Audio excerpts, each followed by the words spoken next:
Daniel Seth Loeb, जिनका जन्म 18 दिसंबर 1961 को हुआ था, अमेरिकी वित्त जगत की एक प्रमुख हस्ती हैं, जो एक निवेशक, हेज फंड मैनेजर और परोपकारी व्यक्ति के रूप में जाने जाते हैं। न्यूयॉर्क स्थित हेज फंड थर्ड पॉइंट के संस्थापक और मुख्य कार्यकारी अधिकारी के रूप में लोएब ने इवेंट ड्रिवन, वैल्यू ओरिएंटेड निवेश में खुद को अग्रणी के रूप में स्थापित किया है। दिसंबर 2023 तक $4 अरब की परिसंपत्तियों के प्रबंधन के साथ थर्ड पॉइंट की सफलता लोएब की उन संकटग्रस्त कंपनियों में निवेश करने की रणनीति को दी जाती है, जिसे न्यूयॉर्क मैगजीन ने उनकी उपलब्धियों के लिए महत्वपूर्ण बताया है। एक एक्टिविस्ट इन्वेस्टर के रूप में उनकी पहचान भी उल्लेखनीय है और 2014 में उन्हें सबसे सफल एक्टिविस्ट्स में से एक के रूप में मान्यता मिली थी। डैनियल लोएब की कुल संपत्ति वर्तमान में $3.30 बिलियन है। डैनियल लोएब के पालन पोषण और प्रारंभिक प्रभावों ने उन्हें वित्तीय क्षेत्र में सफलता के मार्ग पर अग्रसर किया। रोनाल्ड और क्लेयर लोएब के पुत्र, वह सांता मोनिका, कैलिफोर्निया में बड़े हुए और पैलिसेड्स चार्टर हाई स्कूल में पढ़ाई की। हाई स्कूल में उन्होंने न केवल एडवांस्ड प्लेसमेंट कक्षाएं ली, बल्कि एक स्केटबोर्ड कंपनी शुरू कर अपने उद्यमशील स्वभाव का प्रदर्शन भी किया।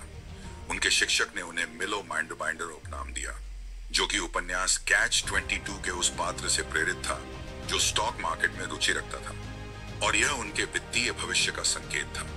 उनके पिता ने आयरल मनेला LLP में पार्टनर और विलियम सोनोमा इंक में जनरल काउंसिल के रूप में कार्य किया, जबकि उनकी मां इतिहासकार थी, जिससे उन्हें एक बौद्धिक वातावरण मिला। व्यापार जगत से लोएब के पारिवारिक संबंधों ने भी उनके करियर को प्रभावित किया। उनकी ग्रेट एंड रूथ हैंडलर मैटेल लिंकेन्स की सह संस्थापक थी और उन्होंने प्रतिष्ठित बार्बी डॉल का निर्माण किया था।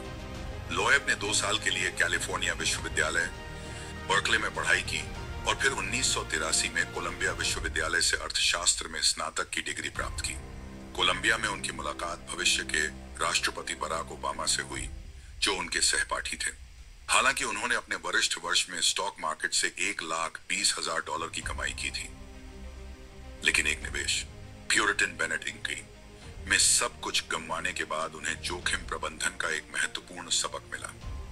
डैनियल लोएब के प्रारंभिक वर्ष उनकी अद्भुत करियर यात्रा की नींव बने, जहां उन्होंने पारिवारिक व्यावसायिक समझ, शिक्षा और वित्तीय अनुभवों से सीखकर वॉल स्ट्रीट में अपनी पहचान बनाई।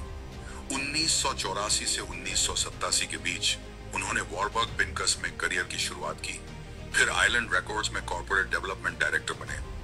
इसके बाद लेफर इक्विटी इन्वेस्टर्स में रिस्क आर्बिट्राज एनालिस्ट के रूप में कार्य किया और फिर 1990 से वे जेफरीज LLC में सीनियर वाइस प्रेसिडेंट रहे। 1995 तक सिटी ग्रुप में वाइस प्रेसिडेंट बने। 1995 में उन्होंने थर्ड पॉइंट मैनेजमेंट की स्थापना की, जिसमें परिवार और दोस्तों से $3,30,00,000 का निवेश मिला। दिसंबर 1996 से 2015 तक फर्म ने लगभग 16.2% का वार्षिक रिटर्न दिया। 2012 में 16.2% का रिटर्न रहा, 2013 में +25.2%, जबकि 2014 में +5.7% और 2015 में -1.4% का प्रदर्शन दर्ज हुआ। 2017 के पहले 11 महीनों में फर्म ने 18.1% का रिटर्न दिया। 2012 में लोएब ने याहू में महत्वपूर्ण हिस्सेदारी लेकर बोर्ड में स्थान प्राप्त किया और CEO स्कॉट थॉम्पसन को पद छोड़ने पर मजबूर किया। 2013 में उन्होंने सोनी को उसकी एंटरटेनमेंट और इलेक्ट्रॉनिक्स शाखाओं को अलग करने का प्रस्ताव दिया। हालांकि प्रस्ताव अस्वीकार हुआ, फिर भी उन्होंने कंपनी के रणनीतिक पुनर्गठन की चर्चाओं को प्रेरित किया। सोथेबीज, फैनोक, लैगन फार्मास्यूटिकल्स, 7i होल्डिंग्स कोनियन और नेस्ले जैसी कंपनियों में भी उनकी सक्रिय भूमिका ने कॉर्पोरेट प्रशासन और शेयरधारक मूल्य सृजन में सुधार लाया। 2020 में उनके निवेश पोर्टफोलियो में डिज्नी, अमेजन, दानहेर एंड स्नोफ्लेक जैसी कंपनियां थीं। व्यक्तिगत जीवन में उन्होंने 4 जुलाई 2004 को मार्गरेट डेविडसन मुंजर से विवाह किया और उनके 3 बच्चे हैं। लोएब विभिन्न परोपकारी कार्यों में सक्रिय हैं, जैसे portfolios with purpose, success academy, prep for prep, Jewish enrichment centre और स्टूडेंट्स फर्स्ट न्यूयॉर्क के साथ उनका जुड़ाव। उन्होंने कोलंबिया यूनिवर्सिटी के लिए डेनियल एस लोएब छात्रवृत्ति की स्थापना की और दलाई लामा के साथ पूंजीवाद और नैतिकता पर चर्चा में भाग लिया। वे कला प्रेमी भी हैं और उनके पास एक महत्वपूर्ण कला संग्रह है, जिसमें जेफ कून्स का बरोक एग विद बो, टर्क्वाइज मजेंटा, जैसे प्रतिष्ठित कार्य शामिल हैं। उन्होंने मेट में पुसिन की the rape of the Sabin women से कला के प्रति रुचि विकसित की। सोथेबीज और सक्सेस एकेडमी के बोर्ड में सेवा देकर उन्होंने शिक्षा और कला में नवाचार और उत्कृष्टता को बढ़ावा दिया है। लोएब परिवार थर्ड पॉइंट फाउंडेशन ने शिक्षा और सामुदायिक विकास के लिए $6.39 मिलियन का मुनाफा 2011 में और $45 मिलियन की संपत्तियां 2016 के अंत तक हासिल की।